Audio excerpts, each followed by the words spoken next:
All right, so welcome to another deep dive. And today we are going to be exploring. Ooh, exciting. Yeah, right. This is a really cool one. Something called well, I guess it's the Agent Smith effect. Okay. Like from The Matrix, Oh, yeah. when Agent Smith starts like taking over those random people and turning them into Oh, like, to defend the system? yes, exactly, defenders of the system. I see where we're going with this. Yeah. And it turns out, this whole idea might be more than just like a sci-fi thing. Right, Yeah. yeah. So, for this deep dive, we are going to be looking at a blog post by a guy named Juka. Okay. He describes himself as, well, get this, a retired farmer, programming and embedded engineer, and anarchist.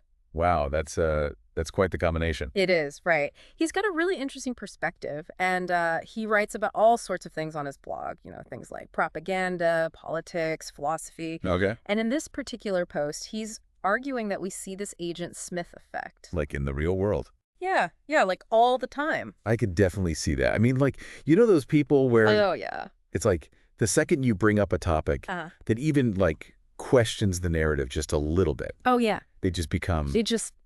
like these super defenders of whatever the like official truth is. Yeah. The official truth. That's a good way to put it. And Jurgen has a term for this. It's It's a Finnish term, right? yes, he calls them Let me see if I can pronounce this. järjestelmänvartijat. Järjestelmänvartijat. Did I get that? Yeah, you got it. Okay, good. Which basically means, System guardians. yes, system guardians. Which I think is just like such a perfect I know. way to put it. It really captures that feeling of Yeah. like almost like they're guarding. Starting the system. Yeah. And it makes you wonder, right?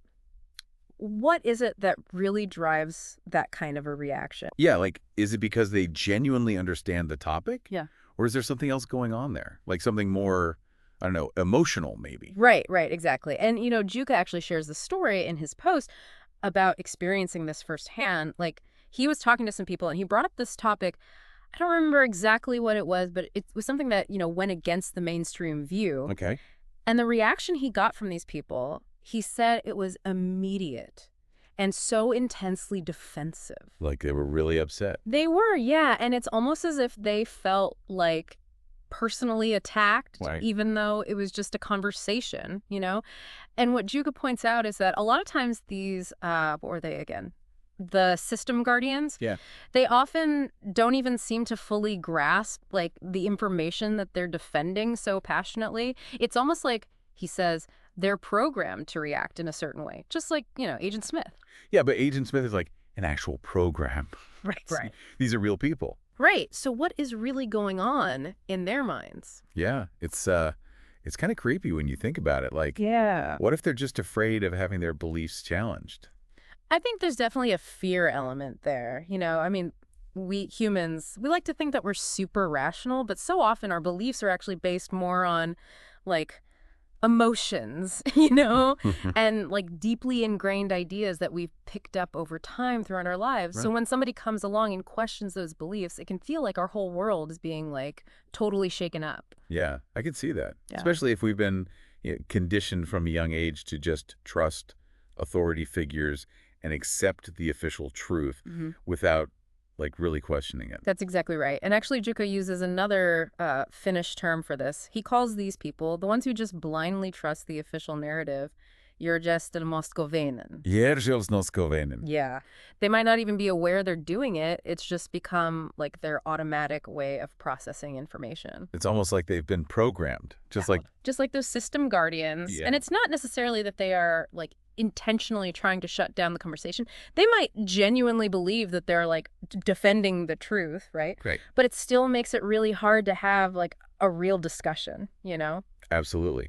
And Juka, he talks about how one of the tactics that's often used to like shut down these conversations is labeling. Like you're a Nazi, you're a racist, you're a conspiracy theorist. Oh yeah, the labels, they get thrown around so much and there's no real engagement with the actual arguments. Like instead of actually addressing the points that are being raised, it's just this way to like dismiss the other person's perspective completely. Yeah, it's a total defense mechanism, and it creates this super hostile environment. Where you just can't. Yeah, open dialogue becomes basically impossible. Yeah. Juka even makes this, I thought this was kind of a funny comparison. He compares it to blasphemy laws. Blasphemy laws. What, like, You can't. Right, you can't, like, insult God. And he's saying, you know, it's kind of weird that a supreme being would need legal protection. That is kind of funny. Right, it's like these certain topics become, like, sacred and untouchable. Right, and you can't even, like, question them. Yeah, and it makes you think, what is it about these topics that make them so sensitive? Like, Juka specifically mentions things like vaccine hesitancy and, like, alternative diets and examples of these hot-button issues. Okay, but those are, like, real issues that They people... are, but what's interesting is that these are also areas where there's often a lot of, like, scientific debate Yeah. and differing opinions, but instead of embracing all that complexity, we tend to want to just simplify everything into, like, right and wrong, us versus them. And I think that's where the Agent Smith effect really comes in, right? Like, Yeah. it's almost like we're programmed to see anybody who disagrees with us as, like, a threat. As the enemy, Yeah, instead of someone who might actually have something valuable to say. exactly. Yeah. So, like, how do we even begin to break free from this kind of programming? I mean, is that even possible? Well, Juka has some interesting thoughts on that. He suggests that, social media, for all its problems, has actually played a part in cracking open the dominance of the official narrative. Really? Yeah, because it's exposed people to a way wider range of viewpoints Right. than they would normally encounter. It's created this space for, like, questioning and challenging the status quo. Huh. So it's like social media has created these little glitches in the matrix, Yeah, you like that. allowing people to peek behind the curtain. That's a good way to put it.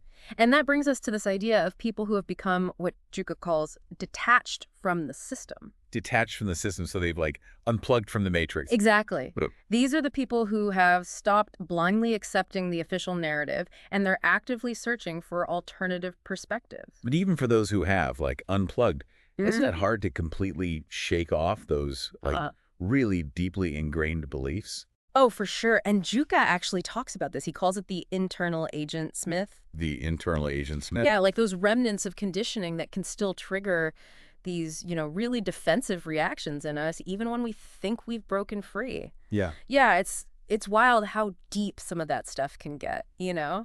like woven into who we are almost. Right, right. And, like, you start questioning it, and it feels like you're questioning your whole, like, identity. Yeah. Like, who am I even? Right. But going back to Juka's post for a sec, there's this thing he says Okay. that I found really, I don't know, like, it really made me think. He says that none of us actually have the complete truth Mm-hmm.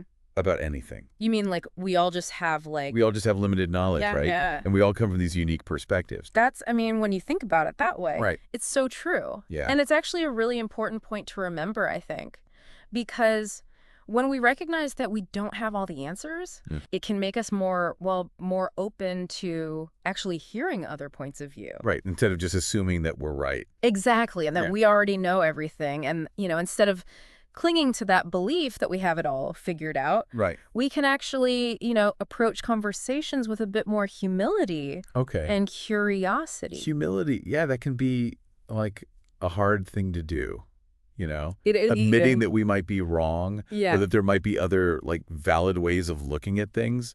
That's tough Right. for a lot of people. Yeah, it is. And you know what? It kind of reminds me of that scene in The Matrix.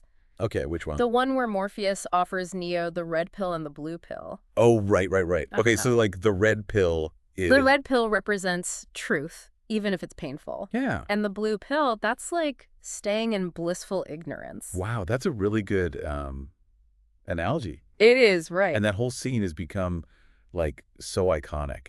It really captures that whole, like, internal struggle, Yeah. between wanting to know the truth Yeah. and also wanting to just protect ourselves from, things that might be uncomfortable. Yeah, from reality. Right. But Juka seems to be arguing that embracing that discomfort, that, like, uncertainty, Uh-huh. that's actually the key to, growing Yeah. and understanding things better. Totally. I think that's spot on. And part of that, part of embracing that discomfort Yeah. is recognizing that we all kind of live in our own little bubbles, right? Our own little worlds. Yeah. Shaped by our experiences, how we grew up, the things we read, the things we watch. The people we hang out with. Exactly. So when we encounter somebody who has a different perspective, it's important to, like, take a step back and remember that Yeah. they're looking at the world through a totally different lens. Right. So instead of just, like, immediately jumping into that, you know, Defensive mode. yeah, the defensive mode. Yeah. What if we try to understand where they're coming from? Yeah. Like, what if we went into the conversation actually wanting to learn something new, Right. even if it means like changing our minds about something? That's where the real magic can happen. I think Juka argues that the first step towards creating, a world where people understand each other better is simply accepting that it's okay to disagree. Okay. We don't have to agree with someone Uh-huh. to respect them, right? And to respect their right to have a different opinion. I mean, that sounds so simple, It but it's does. something we forget all the time, don't we? Oh, yeah, especially these days Yeah. with all the polarization and everything. Right. Like we're so used to seeing people who disagree with us as enemies Yeah. or like threats Yeah. that we forget that they're human beings too, Right. with their own Yeah. experiences and their own like valid ways of seeing the world. I know, it's crazy. But imagine if we could just shift our mindset, right? From one of defensiveness to one of curiosity. Instead of seeing people who hold different views as opponents, Yeah.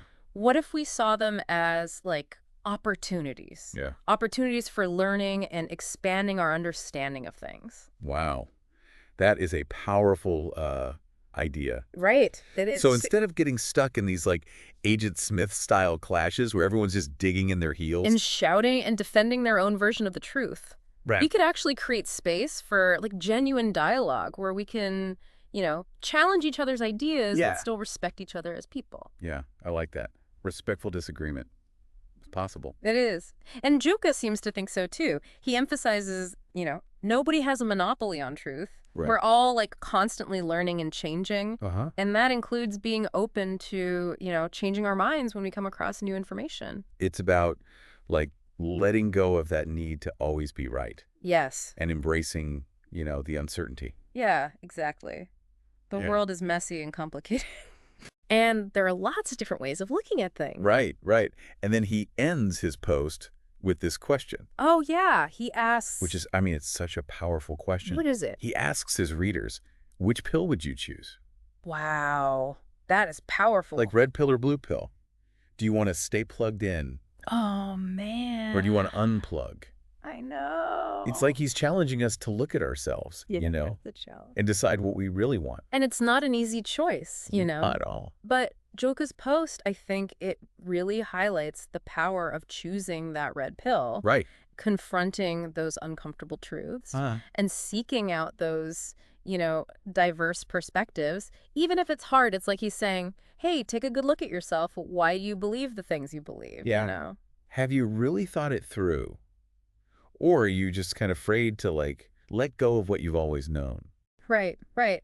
And, what I really appreciate about Juka's take on this is that he's not saying we should just, be passive and accept everything we hear. Oh, okay. So it's not about just going with the flow. No, not at all. It's about being more discerning, more critical, more willing to really engage in, thoughtful debate. Okay. So it's more about actively questioning things. Yeah. Because, real understanding, it doesn't come from just shutting down other viewpoints. It comes from actually wrestling with them, Yeah. From recognizing that, hey, the world is this complex, messy place full of nuance. But that's okay. And that's okay. And actually, it's embracing that complexity is what makes life so interesting. Yeah, I get that. It's all part of the journey. Exactly. We're all in this journey together, Mm-hmm. trying to figure things out. And sometimes the people who teach us the most are the ones who challenge our ideas the most. Absolutely. So as we kind of wrap up this deep dive into the Agent Smith effect, I'm curious, what really stood out to you? That's a good question. For me, it's that reminder to, be aware of my own internal Agent Smith, those knee-jerk reactions and biases that can sometimes trip me up. Yeah, we all have them. And just to remember to approach things with a bit more humility, Uh-huh. and curiosity, even when I feel super strongly about something. That's huge. And to remember, too, that people who disagree with us... They're not necessarily the enemy. Exactly. They might just be seeing things from a different angle. And there's always something to learn from trying to understand their perspective. Well, Juka's blog post has definitely given us a lot to chew on. Yes. Big thanks to him for, getting this conversation started. Yeah, thanks, Juka. And to you, dear listener, for joining us on this deep dive. Red pill or blue pill, the choice is yours. But whatever you choose, keep those minds open. And we'll catch you on our next exploration.